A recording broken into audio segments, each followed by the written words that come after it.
delicious. Pure deliciousness, man. My name is Banky, man. Everybody calls me Banky. That's the name that I got from my grandmother when I was young.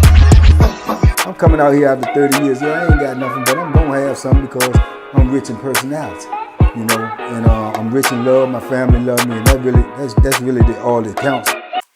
Shout out to everybody out there on Team Banky Pound, man. I appreciate the love. Boom, boom, boom, boom, boom, boom. I appreciate the support, man. We out here, man. 33 years of prison stories, man. Trying to make it happen. Pushing that positive P out in the world, man. It's an all-day job, everyday job, man. So, you know, that's what we doing, man. Because these youngers out here is shooting, robbing, stealing, gang banging, and they ain't understanding or knowing the consequences. You know what I'm saying? I'm not excusing them for their actions, but I'm just saying, like I tell y'all all the time, misinformed people. So they just been misinformed, man. So part of our job is to try to help re-educate them, man. You know, re-educate them and let them know, man, you setting yourself up for something that you don't want no parts of. Not near bit, not near inch, not near ounce of this stuff called the penitentiary, man.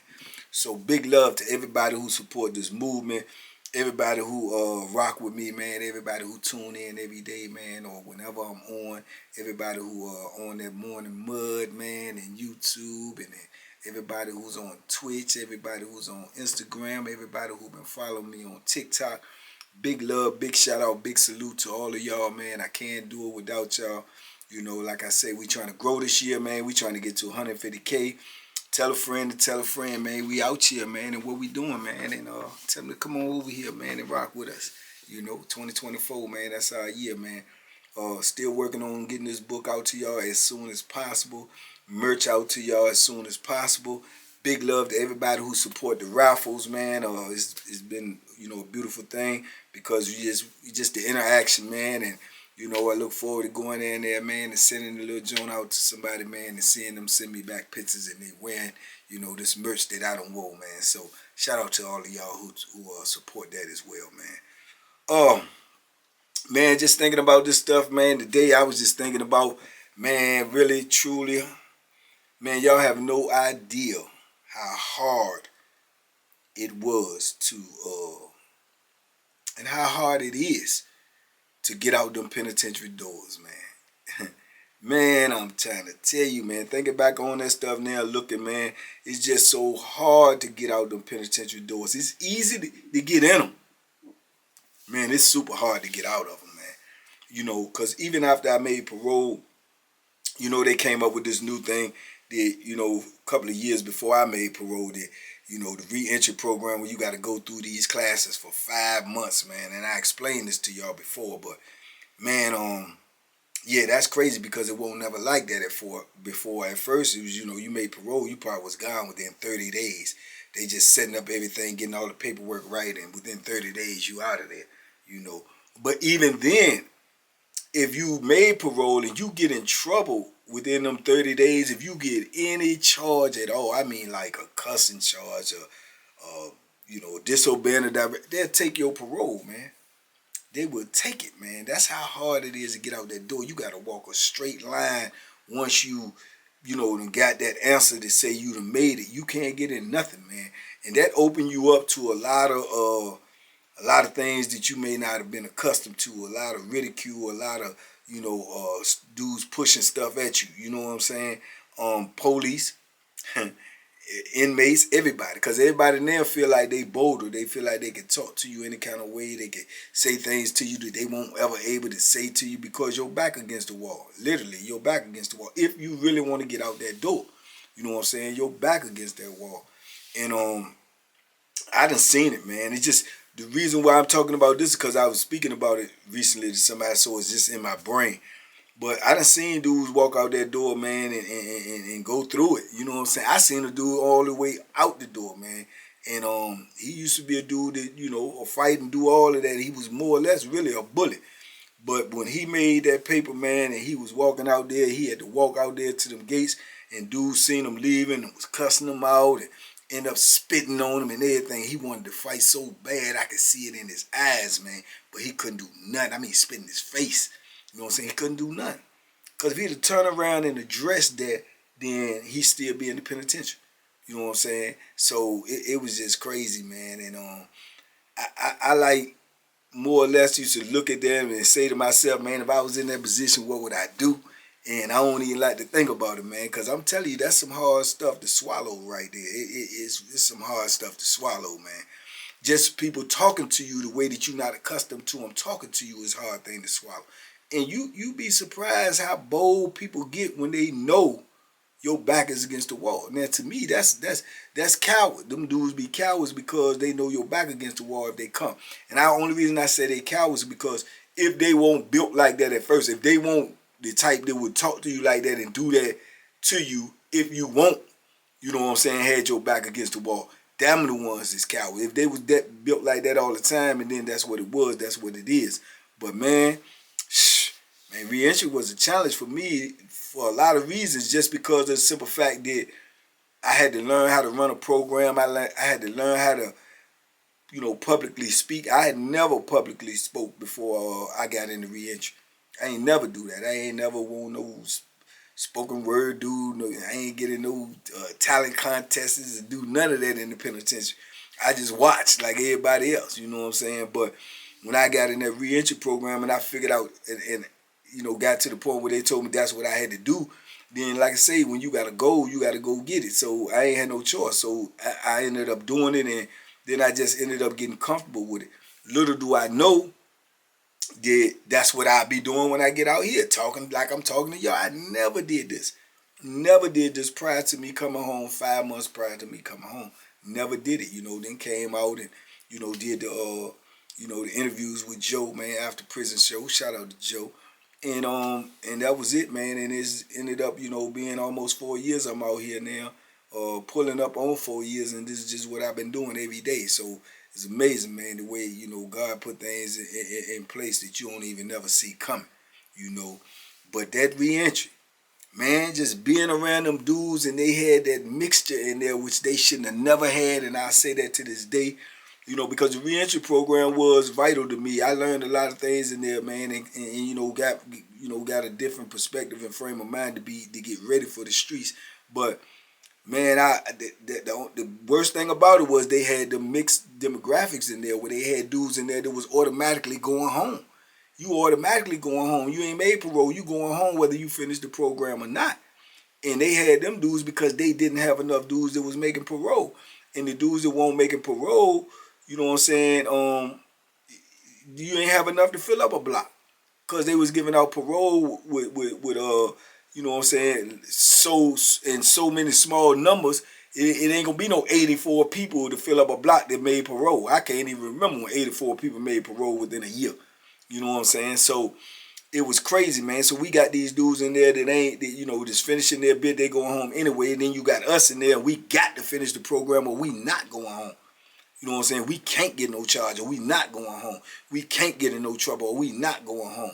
We got to finish all of these programs successfully to go home when they going home automatically.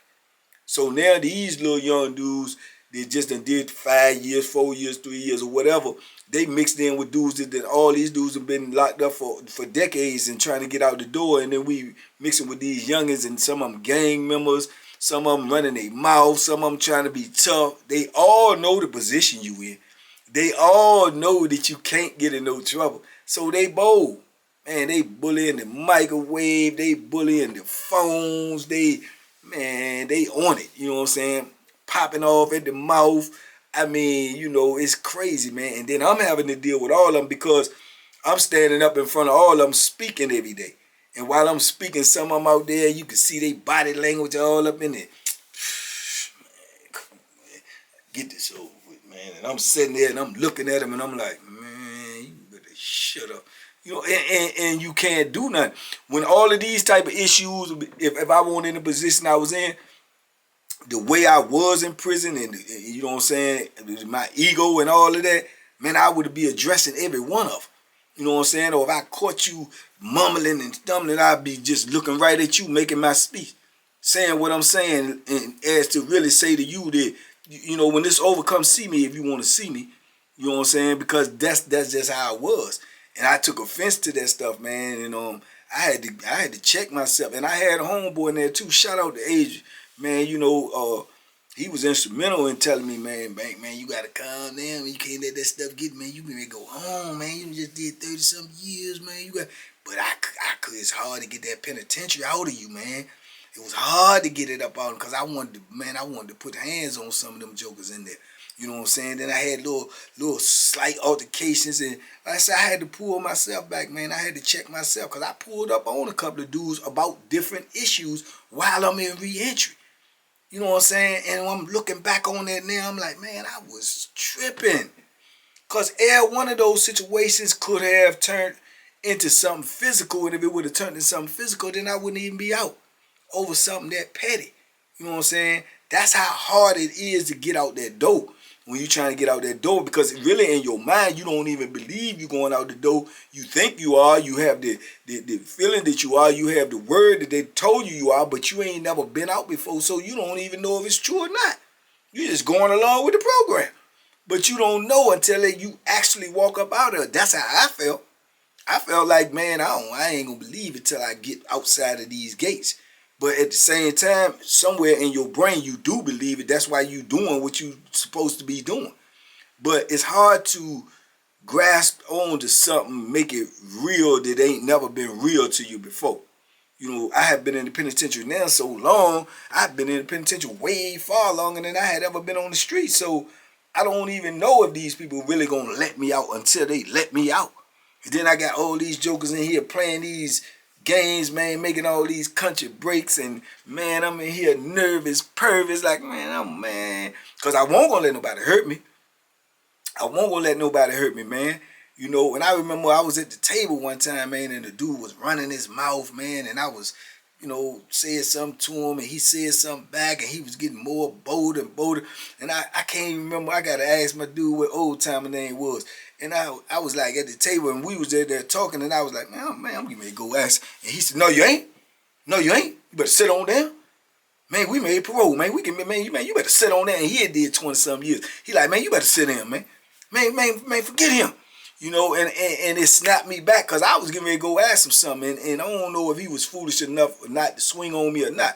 But it's those little things right there, man, that you had to check yourself, which, like I say, reentry helped in a lot of ways, even ways that you didn't know it was helping when it was helping. Because those were situations where you had to compartmentalize and make yourself realize that you can't just address everything, that you was going to have to use those skills out here. Because all these jokers out here with these country breaks they make out here every day, if you had the penitentiary mindset, you'd be late. You'd be somewhere in the jail, somewhere locked up.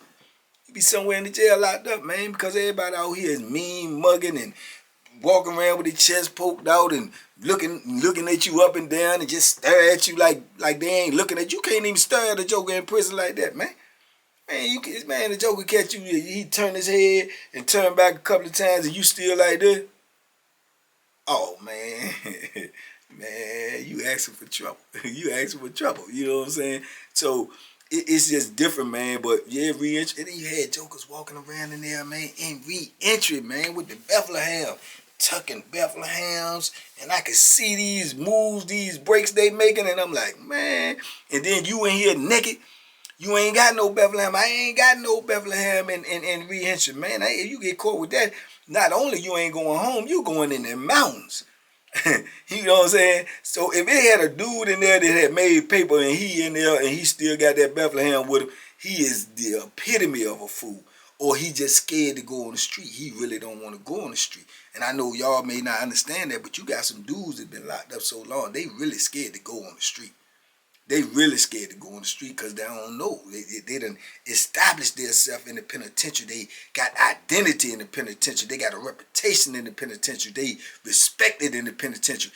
And they don't know if they leave the penitentiary if they going to get that same reception on the street.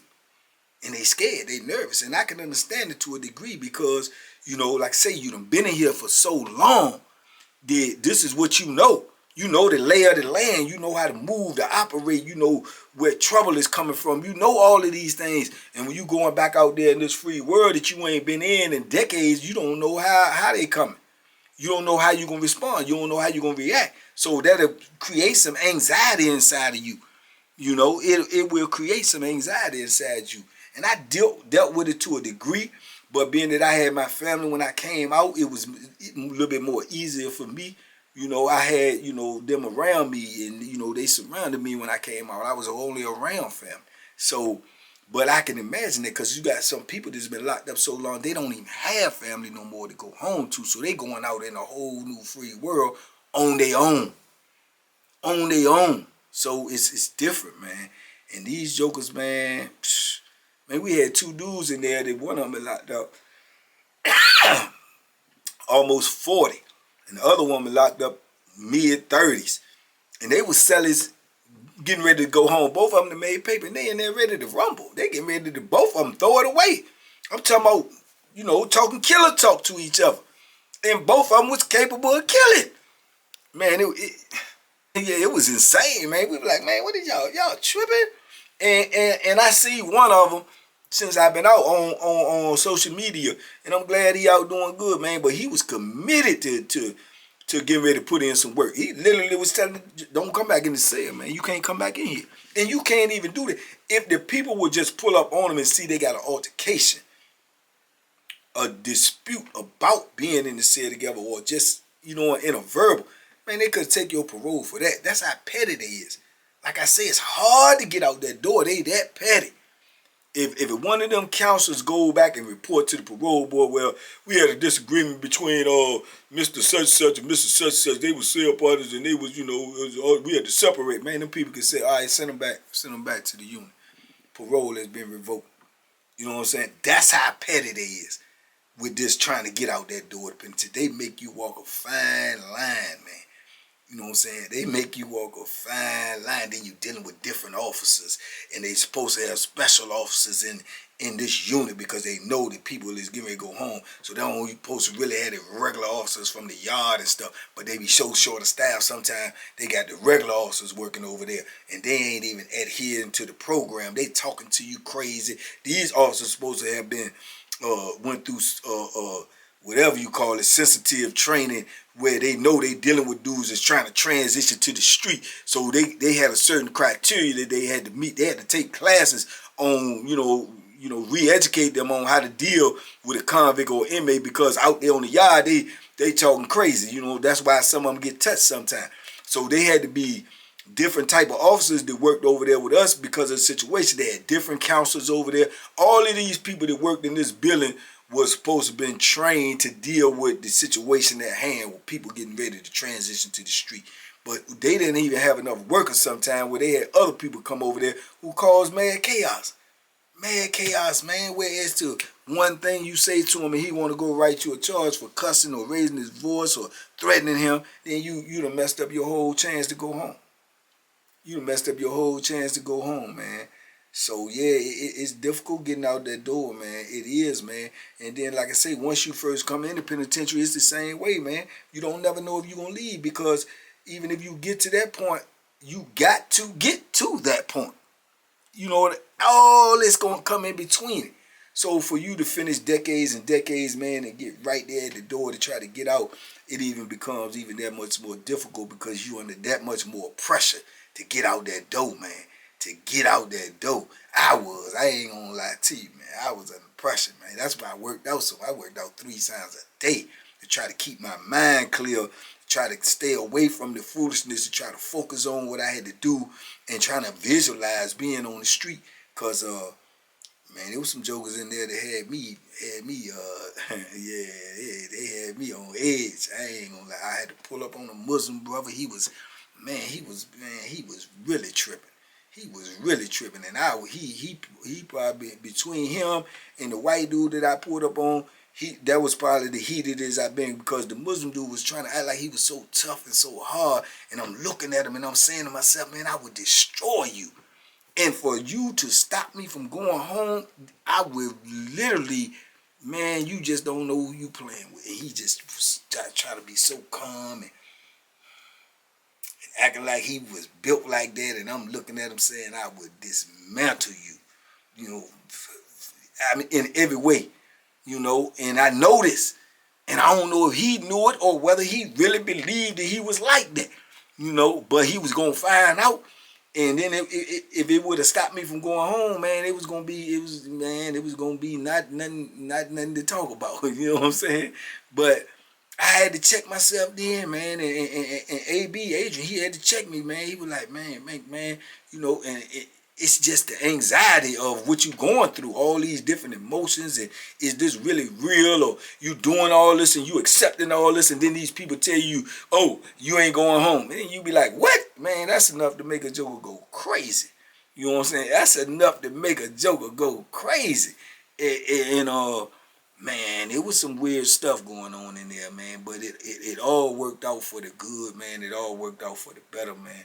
But it was man, it was intense, man. It was an intense 5 months. It was very, very intense, man. And yeah, I was on edge, man. I was on edge the whole time. And looking back on it now, I realize how on edge I was. But you know, when you doing time, you dealing with pressure situations all the time. So I guess I had just compartmentalized it as a different type of pressure, but it was still pressure. Because you under pressure when you in prison 24/7, 365. Make no mistake about that. You under pressure. You know, you under pressure. Anything could happen at any time. So you always under pressure. You always under stress. So you learn how to compartmentalize and deal with that stress and that pressure on a day-to-day basis. Because, you know, it ain't like you're going to be under pressure today and then tomorrow everything going to be better. Everything going to be all good. Now, it's going to be the same tomorrow, if not worse. So you learn how to deal with pressure, because if you don't, then you're going to lose your mind. You know what I'm saying? You're going to lose your mind. But, yeah, by the time I got to re-entry, man, it was, yeah, that pressure just turned up a little bit because the stakes was higher. All the moving parts was different. All the people was different. And, you just try to hang in there. And I'm glad I made it, man. I'm glad I made it. Then when I started seeing other dudes physically go home, too, I knew it was real to a degree. Even though it wasn't my turn, but I'm sitting there talking to this dude every day, and I done been doing time with him for decades, and then I say boom, and then his number come up, and then he leaving, and I watch him walk out, and I'm like, man, he gone for real? It was like, it'd be surreal to you, like, he really gone on the street? 38 years he gone out there? And it was just happening right before my eyes, so the reality started setting in, and you started getting more and more locked in to what you had to do, you know, and trying to block this stuff out. But all of that loud talking and dudes walking around digging in their pants, and you seeing dudes tucking to Bethlehem, and they making wine up in this joint. They still doing regular time right around you when they should not be around you. You know, they still doing regular time because they going home anyway, and it didn't even matter to them. But it meant everything to the dudes who made paper. You want to go get on the phone, they hogging the phone, they double clicking. You can't use the phone, you can't call your people, you can't say nothing to them because they might pop off on you and say, man, I'm on the phone. And then you going to have to respond. So back against the wall, man, back against the wall trying to get out that door. But you want it so bad, but it's hard. It was hard. It was hard, man. But, you know, like I say, I came through that joint, man. I came through it, and I got out of it, man. But I know how it is for them dudes in there now, man, because of the way the prison is now, and the way the you know, the conditions and stuff. It's hard up in there, man. It's hard up in there for them jokers. That's why you got jokers up there now on hunger strikes, because of the conditions of these prisons, man. It's hard. That's what I'm telling you, under pressure every day in the penitentiary. And this the life I'm trying to save these youngers from that they don't know about. And they be the worst decision you ever made in your life. It'd be the worst decision you ever made in your life to go behind that door, man. To go, because you don't know if you're coming out, and you don't know when you're coming out. You know what I'm saying? So it don't make no difference what sentence they get. You do not know when you coming back out them doors. And you don't know if you're going to come out them doors, you know, standing up or laying down. You don't know. You do not know. So, you know, yeah, but, you know, like I say, man, it's a blessing in every lesson. It's a blessing that I'm out here, man, and I acknowledge that every day. Because even getting out that door from re-entry, man, even after they done told you going home, it's hard to get out that door, man. It's hard to get out that door, man. It's hard to get out that door. And dudes have messed it up. Dudes have got sent back. They have. They got sent back, you know, and was right there at the door. And you don't know when you're going to get there again or if you're going to get there again. Because they'll use that against you. They'll turn around and say, oh, we gave you parole back in 2000 such and you messed it up. So, you know, what makes you think that we should give it to you now? What makes us think that you deserve it now or you're prepared now? And whatever you say, they're going to say, all right, well, that's the excuse they use. Denied. And that could go on for some years. Decades, maybe. So, you know, you gotta seize the opportunity when you got it, man. And just pray on it and hope that it come to, you know, reality, that it manifests itself. Because just because they tell you you're going, and just because you got a date, it's hard to get out that door, man. It's hard to get out that door, man. They hold on to you for as long as they can. They don't want you to go, man. You a paycheck. You know, that's all you is now. You a paycheck, man. Not even a human being, but a paycheck. So, anyway, man. But like I say, man, it's a blessing in every lesson, man. And the blessing is, man, that, you know, I got walked out, man. God walked me out there, man. And I'm out here just trying to keep putting positive energy out here, man. And let these youngins know what they in for. And hopefully they don't want no parts of it. You know, so that's what we're going to keep doing. Keep on trying to spread that message. But in the meantime, in between time, man, y'all check me out on Twitch. Y'all check me out in the Morning Mud. Y'all check me out on IG. Check me out on TikTok. Look for the book. Look for the merch. Tell a friend to tell a friend, man. We out here and we just chopping it up, man. We just pushing P, man. Positive energy. Y'all be safe, be smart, make good decisions, man. And duck them hooks, man. Hard to get out that penitentiary.